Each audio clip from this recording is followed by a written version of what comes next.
দিচ্ছিল, আমরা সেই দৃশ্য দেখেছি, কিন্তু হরিয়ানাতে লাশ হয়ে ফিরে আসছিল এই বাঙালির পরিযায়ী শ্রমিক, কি বলবেন? হরিয়ানায় আমাদের বাঙালি ভাই সাবির মল্লিক তার লাশ ফেরত এলো। বাসন্তীর ছেলে, দক্ষিণ 24 পরগনার ছেলে, গেছিল হরিয়ানায় কাজ করতে, বডি ফিরে এলো, পরিবার আছে। এবং সবচেয়ে যেটা লজ্জার কথা, যে আমাদের এক বাঙালি বোন, সে একজন হিন্দিভাষী বহিরাগতর দ্বারা ধর্ষিত এবং খুন হয়েছে সঞ্জয় রায়ের হাতে। একই সঙ্গে আমাদের এক বাঙালি ভাই, সেটাও হিন্দিভাষীদের হাতে খুন হতে হলো হরিয়ানায়। ঠিক আছে? এবং যেরকম আমরা তিলোত্তমার বিচার চাই, কিন্তু সাবিরের হত্যার বিচার, সাবিরের খুনের হত্যার বিচার, এটা চাওয়ার জায়গাটুকুও যে এই এবিপি, রিপাবলিক, TV9 সেটুকু দেবে না, এটাও একখানা চক্রান্ত। কোথাও আমার মনে হচ্ছে স্বর্গে গিয়ে তিলোত্তমা এবং সাবিরের তো দেখা হয়েছে, বোনের সঙ্গে তো ভাইয়ের দেখা হয়েছে কোথাও না গিয়ে। তো বোন বলছে, ভাই তুমি এখানে এলে কেন?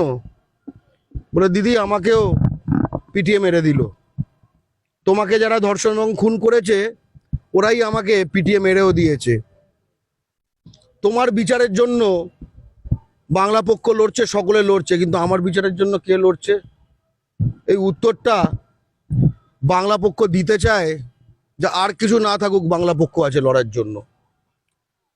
হরিয়ানায় এটা প্রথম ঘটনা নয়, এর আগে নুতে আমরা দেখেছি এই হরিয়ানাতেই বাঙালিদের পিটিয়ে পিটিয়ে বার করা হয়েছে।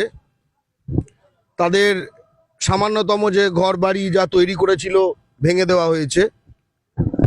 তার আগে আমরা দেখলাম উড়িষ্যায় বাঙালিদের পিটিয়ে পিটিয়ে বার করা হয়েছে, এবং এখনো খুচখাচ হচ্ছে, এমন নয় যে বিষয়টা বন্ধ হয়ে গেছে।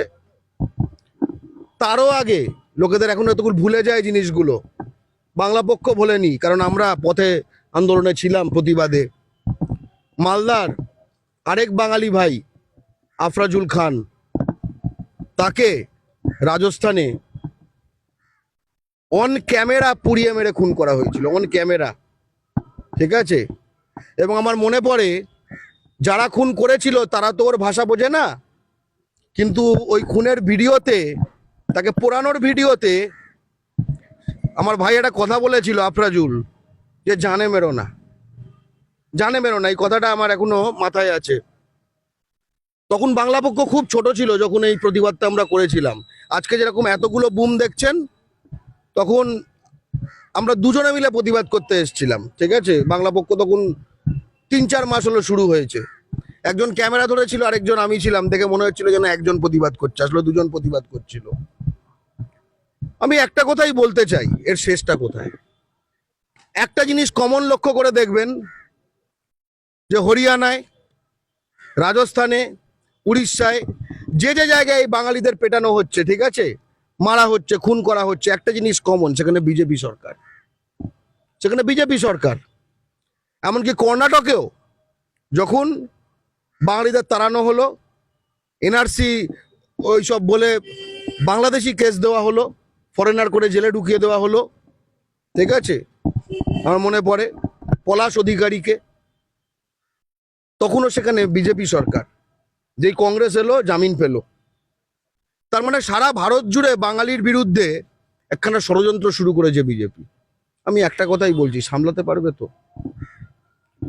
মোগল পারেনি, ব্রিটিশ পারেনি বাঙালিকে দাবিয়ে রাখতে। একবার যখন পাল্টা বাঙালি কিছু করতে শুরু করেছে না, কেউ সামলাতে পারেনি। এরা সামলাতে পারবে তো? এরা সামলাতে পারবে তো? বারবার এই প্রশ্নটা করছি। বাঙালি কিন্তু অত্যন্ত উত্তপ্ত হয়ে যাচ্ছে, এবং এই উত্তপ্ততে যে হয়ে যাচ্ছে, সেটার ফলে যদি বাংলা ও বাঙালির শত্রুদের এই বাংলার মাটিতে জায়গাটা খুব গরম হয়ে যায়, তার দায়িত্ব কিন্তু বাংলা পক্ষর না, তার দায়িত্ব কিন্তু বাংলা পক্ষর না। আজকে আমরা একটা কথা বলতে চাই, হরিয়ানার নু, সেটা কিন্তু মুসলিম শূন্য হয়ে যায়নি, কারণ তার যারা নিজের স্বজাতির ভাই মুসলমান, তাদের কিছু হয়নি। বাঙালি তবে তাকে ধরেছে। এই যে হরিয়ানায় খুন হলো, কে খুন হলো? লোকাল মুসলিম না, বাঙালি ছেলে সাবির মল্লিক। এই উড়িষ্যাতেও ধরে ধরে যাদের তাড়ানো হয়েছে 90% মুসলিম বাঙালি ছেলে, 10% হিন্দু বাঙালি ছেলে। এনআরসিতেও যাদের নাম বাদ পড়েছে 70% হিন্দু বাঙালি, 30% মুসলমান বাঙালি। মানে বাঙালি জাতি আজকে টার্গেটের মধ্যে। বাঙালি জাতিকে এইভাবে যে টার্গেট করা হচ্ছে, একই সঙ্গে বুঝতে হবে তাহলে আমরা তাহলে কি এখানে শুধু প্রতিবাদ করব? বাংলা পক্ষ প্রতিবাদ করবে। এই সামনের 6 তারিখে এই ধর্মতলায় আমরা অবস্থানে বসবো, এবং অবস্থানে আমাদের অবস্থান মঞ্চ থেকে দেখা যাবে বিজেপির মঞ্চটা, যাদের তত্ত্বাবধানে বাঙালিদের ভারত জুড়ে খুন করা হচ্ছে, তাড়ানো হচ্ছে। হ্যাঁ, আমরা ওখানেও চোখে চোখ রাখবো, কিন্তু আমরা সেটাও জানি চোখে চোখ রাখা চ্যানেলগুলো কিন্তু আমাদের মঞ্চে থাকবে না, থাকবে ওই মঞ্চে। কারণ কিছু জিনিস সরানো দরকার, কিছু জিনিস বাঙালির জনমন থেকে সরানো দরকার। বাঙালিকে সবসময় টার্গেট করা হচ্ছে কেন? তার একটাই কারণ, আসামে যারা ভূমিপুত্র তাদের কোনো অধিকারের উপর লঙ্ঘন হলে তারা যেরকম ডোজ দেয় তারপরে আর কেউ সাহস পায় না। মহারাষ্ট্রে মারাঠিদের যদি ওপর চোটপাট কেউ করে, সেখানে বাল ঠাকরে তৈরি হয়ে গেছিল, শিবসেনা তৈরি হয়ে গেছিল, কেউ কেউ চোটপাট করে না। আর আমরা মার খাই, তার কারণ হচ্ছে আমরা এই ছেড়ে দে ছেড়ে দে ছেড়ে দে, এই ছেড়ে দে ছেড়ে দে, গরিব লোক, এই সেই করে বহিরাগতদের আমরা আমাদের মাটিতে এমন জায়গা দিয়েছি যে তারা বুঝে গেছে এটা নরম মাটি। তারা বুঝে গেছে যে আমাদের মাটিতে, এই ধরুন উড়িষ্যার ঘটনাটাই ভেবে দেখুন। উড়িষ্যার ঘটনায় মাননীয় মুখ্যমন্ত্রী কি বললেন? যে তোমরা সব চলে এসো। এটা কোনো সমাধান?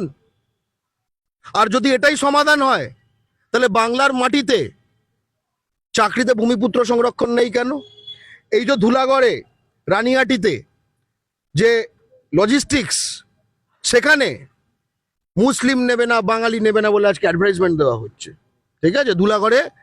এবং ওখানে বাঙালি বোঝাতে চেয়েছে, মুসলিম কেন লিখেছে? কারণ এলাকাটা বাঙালি মুসলমানের এলাকা, তাই নেবে না। জালান কমপ্লেক্সে আমাদের কাছে এসছে, ঠিক আছে। তার মানে এখানে বাঙালিরা চাকরি পাবে না, বাইরে বাঙালিরা লাত খাবে। মুখ্যমন্ত্রী বলবে তোমরা ফেরত চলে এসো। কোথাও তো একখানা সমাধান চাই যে বাংলার মাটিতে বাঙালি, সে হিন্দু হোক মুসলমান হোক, তাকে কাজটা আগে পেতে হবে, তবে তো আমরা যাবো না। আমরা কেন লাদিয়া দেখে বাইরে যাব? আমি তো এই প্রশ্নটা সরকারকে করতে চাই। আমরা একদম যে শিকড়ে যেতে চাই প্রশ্নটা, তারা তার জায়গায় আমাদের উপর অত্যাচার করছে। প্রশ্নটা হচ্ছে আমাকে তার জায়গায় যেতে হচ্ছে কেন?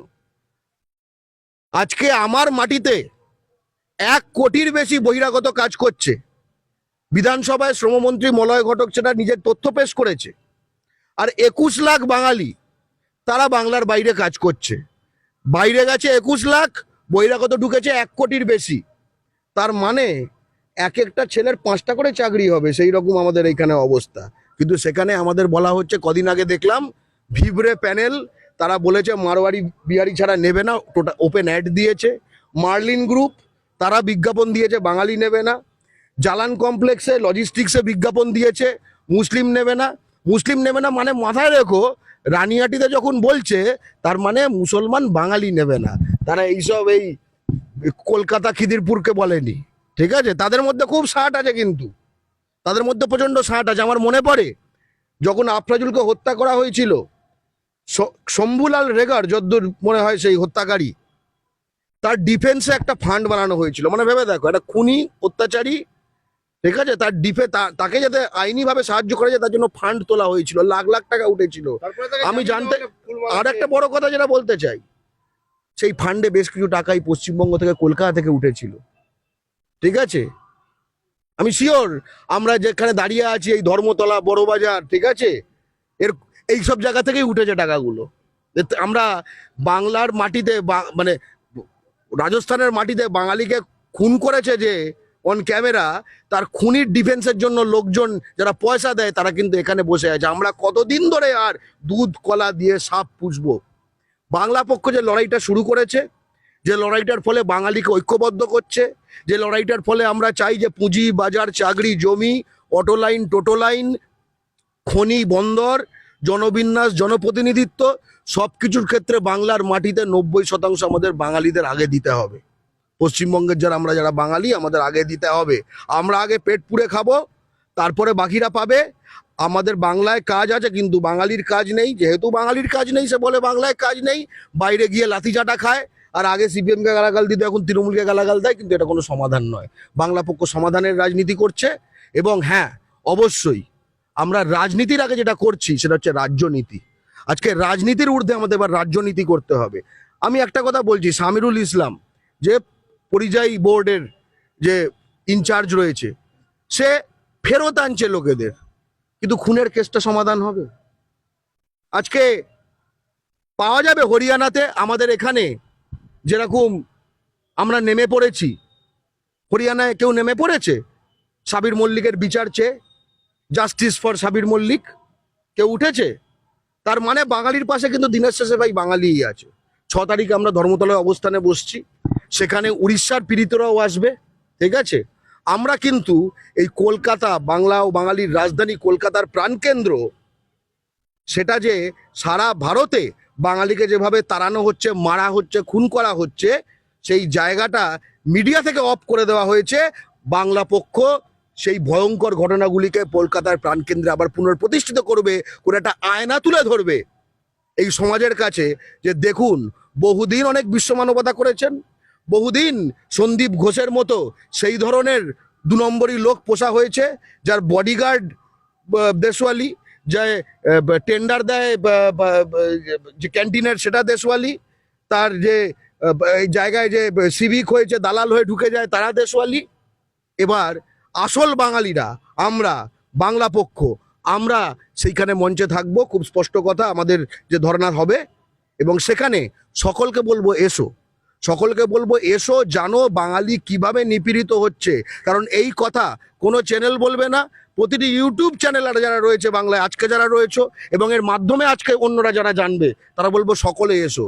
কারণ আজকে বাঙালির কোনো চ্যানেল নেই, প্রতিটি বাঙালিকে চ্যানেল হয়ে উঠতে হবে, প্রতিটি বাঙালিকে মিডিয়া হয়ে উঠতে হবে। কারণ মিডিয়া বাংলা ও বাঙালির শত্রুতে পরিণত হয়েছে। আমি চ্যানেল মিডিয়ার কথা বলছি।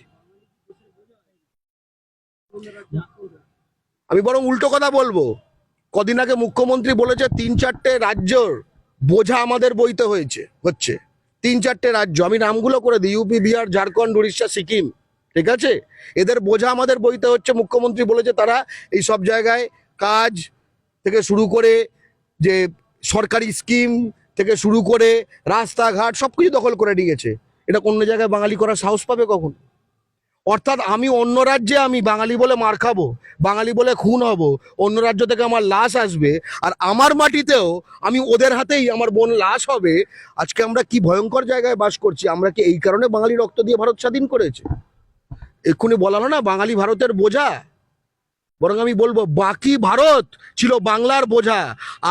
আমাদের স্বাধীনতা সংগ্রামীরা স্বাধীন করেছে, ওনারা তো ব্যবসা করেছে তখন ব্যবসা করেছে, আমাদের পূর্বপুরুষরা স্বাধীন করেছে। এবং এই বোঝা যে আসলে এই যে 3-4টে রাজ্য যে আমাদের বোঝা হয়ে গেছে, এগুলো আর বোঝা নেই, এগুলো কিন্তু পেটে না, এখন ছুরিতে পরিণত হয়েছে। এইবার কিন্তু এই বোঝা বলো আর ছুরি বলো, এদের কিন্তু পেট থেকে বার করতে হবে এবং বলতে হবে যাই ভাই ঠিক আছে, চিরাগ পাসওয়ান বলেছে বিহার ফর বিহারি, কোনো সমস্যা নেই। স্টালিন বলছে তামিলনাড়ু তামিলদের জন্য, কোনো সমস্যা নেই। কিন্তু পশ্চিমবঙ্গ তো ভারতের মধ্যে, মঙ্গল গ্রহে নয়, তাই বাংলাটাও বাঙালির জন্য। এই জিনিসটি প্রতিষ্ঠিত করতে হবে, যাতে আগামী দিনে কোনো সাবির মল্লিককে লাশ হয়ে না ফিরতে হয়, আগামী দিনে কোনো সাবির মল্লিককে কাজের জন্য হরিয়ানায় না যেতে হয়, আগামী দিনে সাবির মল্লিক এই ধুলাগড়ে যেখানে বলা হচ্ছে যে বাঙালি মুসলমান নেবে না, ঠিক আছে, সেই কোম্পানিতে সে যেন দরজায় লাথি মেরে সাবির মল্লিক, ঠিক আছে, এবং তার সঙ্গে কুন্তল দাস থেকে শুরু করে সকল বাঙালি হিন্দু মুসলমান মিলে দরজায় লাথি মেরে ওই কাজগুলো 90% 100% আমাদের ছেলেরা করে, যাতে বলে যে হ্যাঁ এটা আমার বাপের মাটি, এখানে আমরা যা বলবো সেই নিয়মে চলবে। এবং যারা মিটিমিটি হাসছে, যারা চেপে চেপে থাকছে, যারা মনে করছে বাঙালি লোক দেখো আপনি নিজেদের মধ্যে ক্যা করতা হয়, এই করতা হয় ওই করতা হয়, তৃণমূল সিপিএম বিজেপি করতা হয়, এই চ্যানেল ওই চ্যানেল করতা হয়, নিজেদের মধ্যে খেতে ব্যস্ত, তোমাদের বলে রাখো ভাই, তোমাদের কিন্তু ভবিষ্যৎ খুব খারাপ। বাংলা পক্ষই গ্যারান্টি দিচ্ছে তোমাদের ভবিষ্যৎ খুব খারাপ। বাংলার মাটি কিন্তু খুব দ্রুত গরম হচ্ছে, ভুট্টা পড়লেই কিন্তু পপকর্ন হবার সময় এসছে। জয় বাংলা।